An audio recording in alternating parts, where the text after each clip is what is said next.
हेरोदेस से बचाने के लिए पवित्र परिवार को मिस्र ही क्यों भेजा गया, जबकि उन्हें अपनी नगर नाजरत भी तो भेजा जा सकता था। आइए इसका कारण जानते हैं। मत्ती के सुसमाचार में हम देखते हैं कि जब प्रभु के दूत ने स्वप्न में यूसुफ को चेतावनी दी तो यूसुफ ने कोई तर्क या विलंब नहीं किया। वह उसी रात उठा और बालक यीशु तथा उसकी माता को लेकर मिस्र की ओर निकल गया। लेकिन नासरत क्यों नहीं? वे नासरत इसलिए नहीं लौटे क्योंकि उस समय नासरत भी यहूदिया की ही सीमा में आता था, जहाँ हेरोदेस का सीधा शासन था। ऐसे में नासरत भी बालक यीशु के लिए पूरी तरह सुरक्षित नहीं था। वहां तक भी हेरोदेस की निगाह और उसका आदेश पहुंच सकता था। इसके विपरीत मिस्र इजराइल से बाहर स्थित एक अलग देश था। यद्यपि वह रोमी साम्राज्य के अधीन था, फिर भी हेरोदेस के अधिकार क्षेत्र से बाहर था। इसलिए मिस्र जाना केवल स्थान परिवर्तन नहीं, बल्कि परमेश्वर द्वारा प्रदान किया गया एक सुरक्षित आश्रय था। साथ ही मत्ती का सुसमाचार यह भी स्पष्ट करता है कि इसके पीछे केवल सुरक्षा का कारण ही नहीं था, बल्कि एक प्राचीन भविष्यवाणी की पूर्ति भी थी जो सदियों पहले की गई थी। मत्ती में हम हेरोदेस को देखते हैं, 3 बुद्धिमान लोगों को, और फिर पवित्र परिवार की मिस्र सफर को पढ़ते हैं। लेकिन दूसरी ओर जब हम लूका पढ़ते हैं तो वहाँ कहानी बिल्कुल अलग मोड़ लेती है। यीशु के जन्म के बाद गडेरियों को देखते हैं,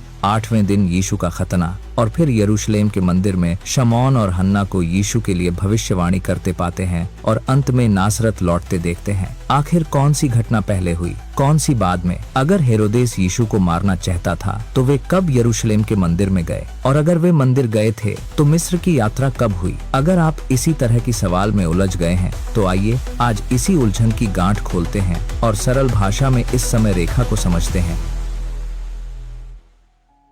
यूसुफ और मरियम गलील का नगर नाजरेत में रहते थे। यहीं पर मरियम के पास स्वर्गदूत आता है और यीशु के जन्म का संदेश देता है। उसी समय रोमी साम्राज्य में जनगणना की घोषणा होती है, जिसके अनुसार हर परिवार को अपने पूर्वजों के नगर लौटना था। इसी आदेश के कारण यूसुफ और मरियम नाजरेत से अपने पूर्वज दाऊद के नगर बेथलहम जाते हैं। वहीं बेथलहम में एक साधारण अस्तबल में यीशु का जन्म होता है। जन्म के तुरंत बाद मैदान में रखवाली कर रहे चरवाहों को स्वर्गदूत शुभ समाचार सुनाते हैं और वे तुरंत अस्तबल पहुंचकर बालक यीशु को देखते हैं। 8वें दिन यहूदी परंपरा के अनुसार यीशु का खतना होता है। 40वें दिन मरियम की शुद्धिकरण और बालक यीशु के समर्पण के लिए यूसुफ और मरियम बेथलहम से यरूशलेम के मंदिर जाते हैं। वहां शमौन और हन्ना यीशु के विषय में भविष्यवाणी करते हैं। उसके बाद हम आगे लूका में पढ़ते हैं। जब वे प्रभु की व्यवस्था के अनुसार सब कुछ निपटा चुके तो गलील में अपने नगर नासरत को फिर चले गए। यहाँ लोग सबसे ज्यादा उलझ जाते हैं। वे मान लेते हैं कि परिवार सीधा नासरत लौट गया, लेकिन वास्तव में ऐसा नहीं हुआ,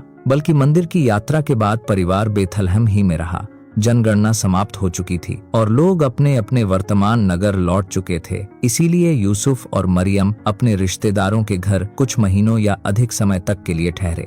इसी दौरान एक दिन पूर्व से 3 ज्योतिषी तारे का पीछा करते हुए बेथलहम जाते हैं। वे बालक यीशु को चरनी पर नहीं बल्कि एक घर में देखते हैं। यहाँ ध्यान दें, यहाँ पर बालक शब्द का उपयोग हुआ है जो 1 साल से अधिक उम्र वाले बच्चों के लिए उपयोग होता है। यानी कि जब वे बुद्धिमान पुरुष वहां पहुंचे थे तब यीशु का उम्र 1 साल से अधिक हो चुकी थी। यह संकेत है कि परिवार काफी समय से बेथलहम में रुका था। ज्योतिषियों के जाने के तुरंत बाद सपना में यूसुफ को चेतावनी मिलती है, यीशु को लेकर मिस्र चले जाओ। हेरोदेस यीशु को मारना चाहता है। चेतावनी मिलने के उसी रात को परिवार मिस्र की ओर निकल जाता है। कुछ साल बाद हेरोदेस मर जाता है। यूसुफ को सपना में संदेश मिलता है कि अब वे लौट सकते हैं। परिवार की पहली इच्छा यहूदिया यानी बेथलहम लौटने का था, लेकिन जब उन्हें पता चलता है कि वहां हेरोदेस का पुत्र अरखिलाउस राज कर रहा है जो अपने पिता जितना ही क्रूर है, तो वे दिशा बदल देते हैं और गलील के नासरत नगर चले जाते हैं। यही वापसी लूका 2:39 का सारांश है और मत्ती 2:23 में इसकी पुष्टि मिलती है। और वहीं नासरत में यीशु बढ़ता और सामर्थ्य होता है।